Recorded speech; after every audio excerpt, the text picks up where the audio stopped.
તો મિત્રો જો અત્યારે આપણે દ્વારકા પહોંચી ગયા છીએ. જોઈ જો આ પબ્લિક બધું દ્વારકા દર્શન કરવા આવેલું હતું.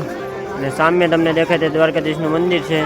આ ભડકેશ્વર મહાદેવનું મંદિર છે ને ચારે બાજુ દરિયાથી ઘેરેલું છે. જોઈ જો ચારે બાજુ અત્યારે પાણી આવી ગયેલું છે. હું તમને બતાવી દઉં. જો આવી રીતે કંઈક દરિયાથી ચારે બાજુ ઘેરાયેલું છે. જોઈ જો કેવો સરસ મજાનો વ્યૂ આવશે. અત્યારે પાણી ફૂલ આવેલું છે એટલે. અને સામે દેખાય તે મોગલમાનું મંદિર છે. હમણાં આપણે ત્યાં દર્શન કરવા જઈએ મોગલમાના.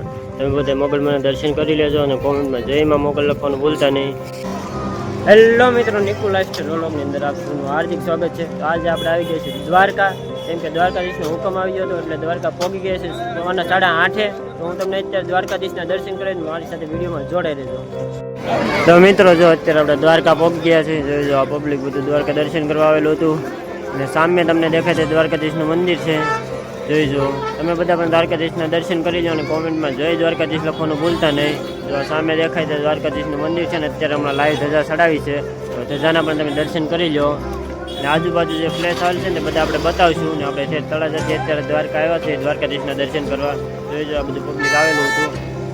જોઈ જો આવી રીતે કંઈક મંદિર છે દ્વારકાધીશનું. તો અત્યારે અમે જવાનું છે આપણે દર્શન કરવા. પણ ત્યાં મોબાઈલ લઈ જવાનો પ્રતિબંધ છે એટલે મોબાઈલ નહીં લઈ જાય. દૂરથી તમને દર્શન કરાવીએ છીએ. તમે બધા પણ દર્શન કરી લો. જો મિત્રો અહીંયા આવી રીતે કંઈક ગૌ બેઠેલી છે ને જો આવી રીતે ઊંટ સવારી છે. જો અલગ અલગ રીતે ઊંટ શણગારેલા છે ને તેમાં સવારી કરાવે છે બધાને. જોઈ જો સામે તમને જે પાણી દેખાય તે ગોમતી ઘાટ છે. મિત્રો આવી રીતે કંઈક ઊંટ રાઇડિંગ કરાવે છે. જોઈજો ઊંટની સવારી હોય છે આવી રીતે દ્વારકાધીશના મંદિરની બહાર. જો અહીંયા આપણા ગૌ માતા બેઠા છે દ્વારકાધીશ. કોમેન્ટમાં તમે બધા મિત્રો પણ દ્વારકાધીશ કોમેન્ટ કરી દેજો. જોઈજો અને બાજુમાં જો ગોમતી જોઈ લો મિત્રો આ ગોમતી ઘાટ છે ને આપણા રામજીભાઈ વ્લોગર છે. જોઈજો અત્યારે વ્લોગિંગ કરી રહ્યા છે. ને જો ઓલા પણ જે મહિલા દેખાય ને માછલીઓને દાણા ખવડાવે છે. જોઈજો હું તમને માછલીઓ દેખાડું.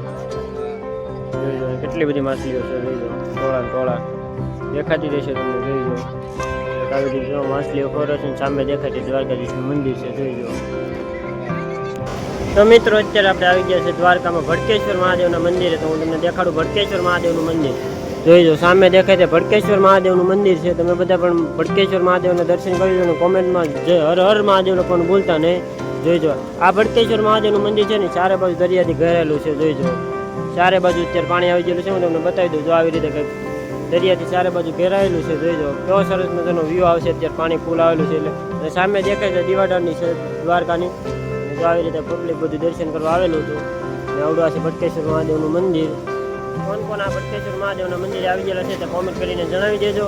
અને અહીંનો વ્યૂ કેવો લાગ્યો છે તે પણ કોમેન્ટમાં જણાવી દેજો. જોઈજો ત્યારે સરસ નંબર એકદમ લાજવાબ છે ને.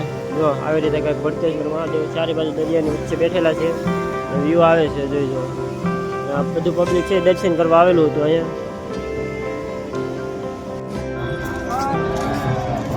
મિત્રો અત્યારે આપણે મહાદેવના દર્શન કરીને અત્યારે રૂકમણી દેવીના મંદિરે દર્શન કરવા આવી ગયા છે. જોઈજો આ છે રૂકમણી દેવીનું મંદિર. સામે દેખાય છે રૂકમણી દેવીનું મંદિર છે. તમે બધા પણ રૂકમણી દેવીના દર્શન કરી લો દૂરથી અને કોમેન્ટમાં જય રૂકમણીમાં લખવાનું ભૂલતા નહીં. જોઈજો આવી રીતે પબ્લિક બધું આવેલું હતું. જે આ મંદિર છે ને દ્વારકામાં આવેલું છે. જોઈજો સરસ મજાનું મંદિર છે. તમે પણ એકવાર જરૂરથી એની મુલાકાત આવજો દર્શન કરો રૂકમણી દેવીના. મિત્રો અત્યારે આપણે મહાદેવના દર્શન કરી લીધા છે ને હવે જવાનું છે આપણે શિવરાજપુરા બ્રિજ ઉપર. તમે બધા જો મહાદેવના દર્શન ન કરે તો દર્શન કરી લેજો અને કમેન્ટમાં હર હર મહાદેવ લખવાનું ભૂલતા નહીં. જો આ કંઈક મહાદેવનું મંદિર છે નાગનેશ્વર મહાદેવનું મંદિર આવેલું છે દ્વારકામાં તે છે. ચાલો આપણે શિવરાજપુરા બ્રિજ ઉપર ત્યાં સુધી બધા છે ને મારી સાથે વિડીયોમાં જોડાઈ રહેજો. અને હજી પણ તમે મહાદેવના દર્શન ન કરે તો મહાદેવના દર્શન કરી લેજો અને કોમેન્ટમાં હર મહાદેવ લખવાનું ભૂલતા નહીં. આ બધું પબ્લિક જોઈએ મહાદેવનું દર્શન કરવા કેટલું પબ્લિક છે. ફૂલે ફૂલ ટ્રાફિક છે. આપણે જો શિવરાજપુરા બીચ ઉપર પહોંચી ગયા છે. હું તમને દેખાડું ત્યાંનો નજારો. અત્યારે જો આમ પબ્લિક જોવો તમે માઇકુની જેમ આમ બધું પબ્લિક આવેલું છે. જો આમ બધા નાય છે. ફૂલે ફૂલ ટ્રાફિક છે અત્યારે બીચ ઉપર અને પાણી આવે છે. જો આમ આવી રીતે મોજા આવે છે કંઈ. અને અત્યારે જો આમ રાઇડિંગ એ શરૂ છે. બધું પબ્લિક નાય છે ફૂલે ફૂલ જોશમાં. જો અત્યારે આમ એટલું ટ્રાફિક છે ને તમે વાત જ ન પૂછો. ચારે બધું માણસ દેખાય છે. ઓલી બાજુ તો જો આમ હાલવાની જગ્યા નથી એટલું માણસ નાવા આવેલું છે. જોઈ જો ઉપર રાઇડિંગ શરૂ છે. બધા રાઇડિંગ કરે છે પૈસા લઈને. જાય રાઇડિંગ વાળો ઊભો છે. બાકી જો આ બોટ છે, બોટમાં બધા ફરે છે ને અંદર જો ઘણી બોટો આમ અંદર જો કેટલી બધી છે ને એમાં બધાને ફેરવે છે બેહાડીને. બાકી અડધું પબ્લિક જો આમ કાંઠે આટા મારે છે બધું આવી રીતે છે. જો આપણે રામજીભાઈ વ્લોગ બનાવે છે અત્યારે, અને જો આ પબ્લિક છે બધું આ ઓળખા છે ને બધા હમણાં પાણીમાં લઈ જાય છે. બાકી જો અંદર અડધા ઓળખા હાલે છે, જોઈ જો તમને દેખાતા જશે દૂર અને પાણી જો અહીંયા સુધી આવે છે, આપણે ઊભા ત્યાં સુધી ત્યારે ફૂલ પાણી આવે છે ને અંદર જો આમ બધું કેવી બોટું તમને આમ ફની બધું કાર્ટૂન ને એવું બધું છે અંદર. ઓલા પણ આમ સકડી ફરે છે, જોઈ જો પાણીમાં ફુગારા જો પાણી અહીં ટેક આવી ગયું છે. અને નાના છોકરા જો અહીં આવી રીતે ખાડા કરે છે, જોઈ દો છોકરા જો અહીં રમત રમે છે, જોઈ દો એવી રીતે રમે છે. તમે પણ આવા દરિયા કિનારે આવીને આવું કરો છો કે નથી કરતા કોમેન્ટ કરીને જણાવજો. અને આ બીચ ઉપર કોણ આવી ગયેલું છે તે બી કોમેન્ટ કરી દેજો. અને આ બીચમાં એટલું પબ્લિક આવેલી છે ને વાત જ ન પૂછો, જોઈ જો આમ ફૂલ ટ્રાફિક ને પાણી જો ક્યાં સુધી આવે છે, જોઈ જો અત્યારે. ને આ બોટ હમણાં જો પાણીમાં જવાની છે, તમે એકવાર જરૂર છે આ બીચ ઉપર આવજો અને મોજ લેજો. જો આવી રીતે મોજ બધા કરે છે એમ. તો મિત્રો આ છે ભીમરાણા મોગલમાનું મંદિર, જોઈ જો. અને અંદર ફોટો અને વિડીયો શૂટિંગ કરવાનું મનાય છે, એટલે હું બહારથી તમને દર્શન કરાવું છું. દર્શન કરી લો અને કોમેન્ટમાં જય માં મોગલ લખવાનું ભૂલતા નહીં. આવી રીતે બધું પબ્લિક આવેલું હતું. ત્યાં એ જો કંઈક શરીફા વિચારવાનું છે, અને બધા અગરબત્તી એવું કરે છે. ને કોણ આ મંદિર આવી ગયેલું છે તો કોમેન્ટમાં જણાવી દેજો.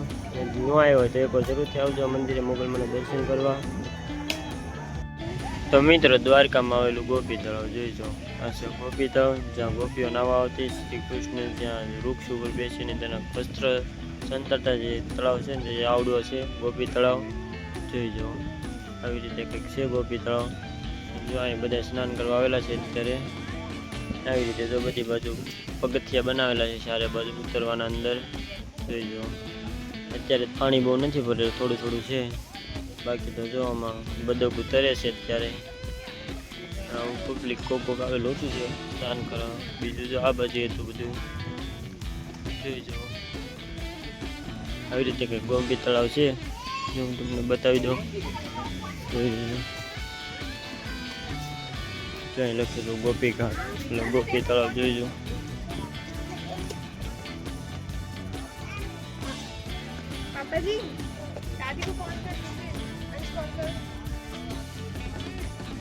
આવી રીતે કંઈક ગોપી તળાવ છે ને ચારે બધું વૃક્ષ આવેલા છે, જોઈજો.